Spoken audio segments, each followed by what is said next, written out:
ഞാൻ തോമാ തൊരപ്പൻ. തൊറപ്പനാ? എന്ത് തൊറപ്പൻ? എന്നെ നിനക്കറിയില്ലേ? നീ പേശരുത് എന്നെ മൊഴി. ഒണ്ണുമേ പുരിയില്ലേ? ഉനക്ക് എന്നപ്പാ വേണോ?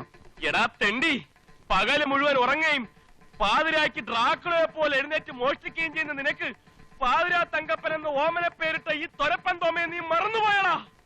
പൈത്യം, എനിക്ക് നിറയെ വേല ഇരിക്ക്. അപ്പൊ നീ തങ്കപ്പനല്ലേ? ഇല്ല. മലയാളം തെരിയാതാ? തെരിയാത് തെരിയാത് തെരിയാത്. സോറി, ഞാൻ വേറെ മനിതനെന്ന് നനച്ചേ. വണക്കം. വണക്കം. അയ്യോ അയ്യോ, എന്നെ കൊല്ലല്ലേ, എന്നെ കൊല്ലല്ലേ. അപ്പൊ നീ മലയാളം മറന്നിട്ടില്ലല്ലേ? മുഴുവനായിട്ട് പറഞ്ഞിട്ടില്ല. അയ്യോ അയ്യോ തോമാ. അപ്പൊ നീ പേരും പറഞ്ഞിട്ടില്ലല്ലേ?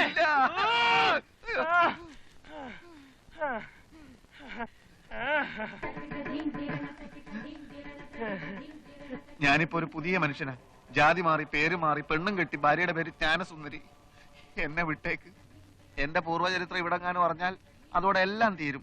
ഇന്ന് ഞാൻ ശംഭു അയ്യരാണ്. മോഷണം, പിടിച്ചു പറി തുടങ്ങിയ കലകളെല്ലാം ഞാൻ ഉപേക്ഷിച്ചു. സ്ത്രീധനമായിട്ട് എനിക്ക് 2 ടാക്സി കാറുകൾ കിട്ടി. എന്റെ കഠിനാധ്വാനം കൊണ്ട് ഞാനത് 4 ടാക്സി കാറാക്കി. നീ ജയിലിൽ ചാടിയോ? അല്ല, പരോളിലാണ്. 2 ദിവസത്തിനകം തിരിച്ചു തന്നില്ലെങ്കിൽ ഞാനും നിന്നെ പോലാവും. ഏതായാലും നിന്നെ കണ്ടത് നന്നായാലേ. നമുക്ക് നിന്റെ വീട്ടിലോട്ട് പോവാം. നിന്റെ ഭാര്യയും ബന്ധുക്കളെയൊക്കെ എനിക്കൊന്ന് പരിചയപ്പെടാമല്ലോ. അത് മാത്രം വേണ്ട. അത് ബ്രാഹ്മണന്മാരല്ലാത്ത സുഹൃത്തുക്കൾ എനിക്കുണ്ടെന്ന് എന്റെ ഭാര്യ അറിഞ്ഞാൽ അത് കുഴപ്പം ചെയ്യും. ബ്രാഹ്മണനോ? അതെ, ശംഭു അയ്യർ. എന്നാലും നമ്മൾ തമ്മിലുള്ള സ്നേഹബന്ധത്തിന്റെ പേരിൽ നിന്റെ ഭാര്യ ഞാനൊന്ന് പരിചയപ്പെട്ടില്ലെങ്കിൽ യാതൊരു കുഴപ്പമില്ല. പിന്നെ ഞാൻ എവിടെ ഒന്ന് തങ്ങുന്നത്? അത് ഇവിടുന്ന് നേരെ അങ്ങോട്ട് ചെന്നിട്ട് ഇടത്തോട്ട് തിരിഞ്ഞാൽ അവിടെ നല്ലൊരു തുക്കട ലോഡ്ജ് ഉണ്ട്. അവിടെ തങ്ങിക്കോ. തുക്കട ലോഡ്ജ്? അതെ, നിന്റെ സ്റ്റാൻഡേർഡിന് യോജിക്കണല്ലോ. ഞാൻ വൈകുന്നേരം വരാം. വരണമെന്നില്ല, വൈകുന്നേരം പോലീസ് അവിടെ എത്തും. നിനക്കൊരു കാര്യം അറിയാവൂ, നിന്നെ പിടിച്ചു കൊടുത്താ എനിക്ക് 10,000 രൂപ ഗവൺമെന്റ് തരും. ഇനാം പ്രഖ്യാപിച്ചത്. ആ പണം കൊണ്ട് ഏതെങ്കിലും വലിയ ഹോട്ടലിൽ താമസിക്കാൻ ഒക്കുമെന്ന് ഞാനൊന്ന് നോക്കട്ടെ. Good bye.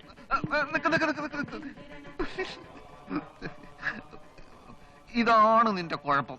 ഒരു തമാശ പറഞ്ഞാൽ മനസ്സിലാക്കാനുള്ള കഴിവ് ഇപ്പോഴും നിനക്കില്ല. എന്റെ വീട്ടിലൊഴിച്ച് എവിടെയാ നിനക്ക് താമസിക്കേണ്ടതെന്ന് വെച്ചാൽ ഞാൻ ഏർപ്പാട് ചെയ്യാം. എനിക്കൊരു 5 സ്റ്റാർ ഹോട്ടലിൽ താമസിക്കണം. അത് വേണോ? വേണം. 2 ദിവസമെങ്കിൽ 2 ദിവസം. അന്തസ്സുള്ള കള്ളന്മാരെ പോലെ എനിക്കൊന്ന് സൂഹിക്കണം.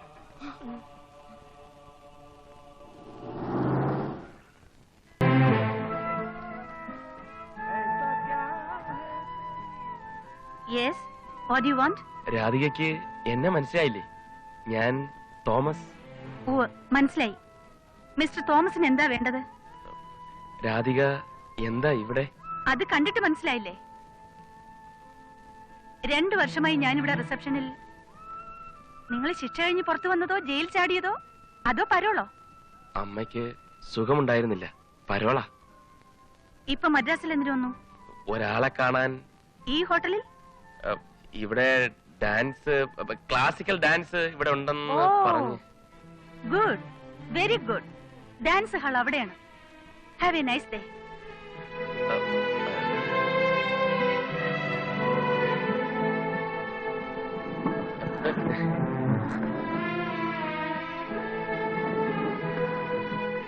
രാധികയോടൊന്ന് സംസാരിക്കാനുണ്ട്. എന്ത് സംസാരിക്കാൻ? ഡാൻസിനെ സംബന്ധിച്ചോ അതോ ഇവിടുത്തെ റൂംസിനെ സംബന്ധിച്ചോ? അല്ല, നമ്മുടെ പഴയതൊക്കെ മറന്നോ? പ്ലീസ്, നിങ്ങളെ ഞാൻ മറന്നു കഴിഞ്ഞു. ഇപ്പോഴല്ല, പണ്ടേ. ഈ ഹോട്ടലിൽ വന്ന ഒരു ഗസ്റ്റ് എന്ന നിലയ്ക്കാണ് ഞാൻ സംസാരിച്ചത്. പഴയതൊന്നും ഇവിടെ പറയണ്ട. ഇപ്പോഴല്ല, ഒരിക്കലും. രാധികേ, എനിക്കൊരു കാര്യം സംസാരിക്കാനുണ്ട്. എന്റെ മുമ്പിൽ ഒരുമാതിരി അഭിനയിക്കരുത്. ഞാൻ ആരെയും കൊല്ലാനൊന്നും ശ്രമിച്ചിട്ടില്ല. ചില അബദ്ധങ്ങളിൽ ചെന്ന് പെടുകയാണ് ഉണ്ടായത്. ഞാനൊരു മാന്യനാണെന്ന് പറയാൻ ശ്രമിക്കുകയല്ല. തെറ്റുകൾ ചെയ്തു പോയിട്ടുണ്ട്. പക്ഷെ ജയിലിൽ നിന്ന് ഇറങ്ങിയാൽ ഇനി ഒരിക്കലും ഞാൻ പഴയ ആളാവില്ല. നന്നായി ഒരു ജോലി ചെയ്ത് ജീവിക്കണമെന്നാണ് എന്റെ ഇപ്പോഴത്തെ ആഗ്രഹം.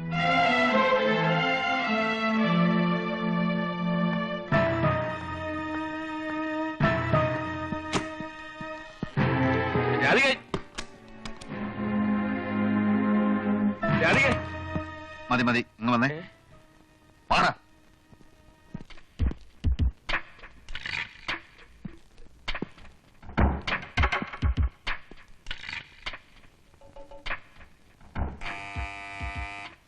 യോ എന്താ സാർ? ആരാണ് അയാൾ? എനിക്കറിയില്ല. എന്തൊക്കെയോ പറഞ്ഞ് ബഹളം കൂട്ടി എന്റെ പുറകെ വന്നു. എനിക്കിത് ആരാന്നറിയില്ല. അവനെങ്ങോട്ടാ പോയത്? ഡാൻസ് ഹാളിലേക്കാണെന്നാ പറഞ്ഞത്.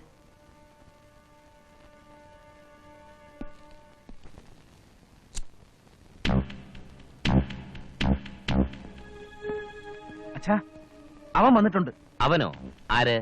അന്ന് എറണാകുളത്ത് വെച്ച് ഞങ്ങളെ കൊല്ലാൻ ശ്രമിച്ചതിന് പിടിയിലായില്ലേ, ദാറ്റ് തോമസ്. അവൻ ഈ ഹോട്ടലിൽ എത്തിയിട്ടുണ്ട്. ആ റിസപ്ഷനിസ്റ്റിനോട് എന്തോ അലമ്പുണ്ടാക്കിയപ്പോഴാ ഞാൻ കണ്ടത്. നിന്നെ അവൻ കണ്ടോ? ഇല്ല. എന്നിട്ട് അവനോടെ ഡാൻസ് ഹാളിലേക്ക് പോയിട്ടുണ്ടെന്നാ പറഞ്ഞത്. ഡാൻസ് ഹാളിലേക്കല്ലേ?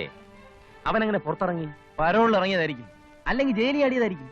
ഓഹോ, എങ്കിൽ ഇവൻ തന്നെയാണ് സുധീറിനെ കൊന്നത്. ഇത്രയും ധൈര്യമായി നമ്മുടെ ആസ്ഥാനത്തിൽ വന്ന സ്ഥിതിക്ക് അവന് ശരിയായ തയ്യാറെടുപ്പ് കാണും. എന്നാൽ പോലീസിനെ വിളിക്കാം. വേണ്ട. എന്താ വേണ്ടതെന്ന് എനിക്കറിയാം.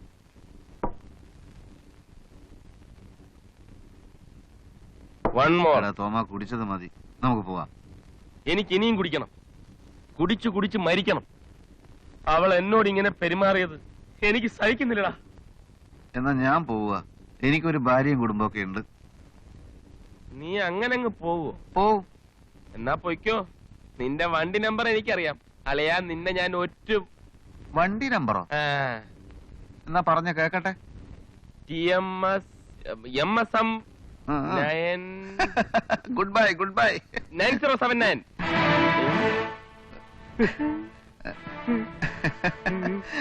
ഞാൻ പോവെന്ന് പറഞ്ഞത് വെറുതെ അല്ലേ? വാ, നമുക്ക് പോവാം. അങ്ങനെ വഴിക്ക് വാ.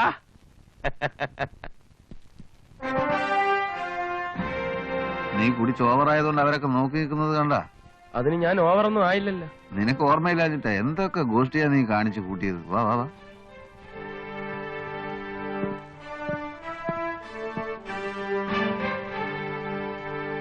എന്റെ ഫ്രണ്ടാ. വാ. അതുവഴി പോ, അതുവഴി.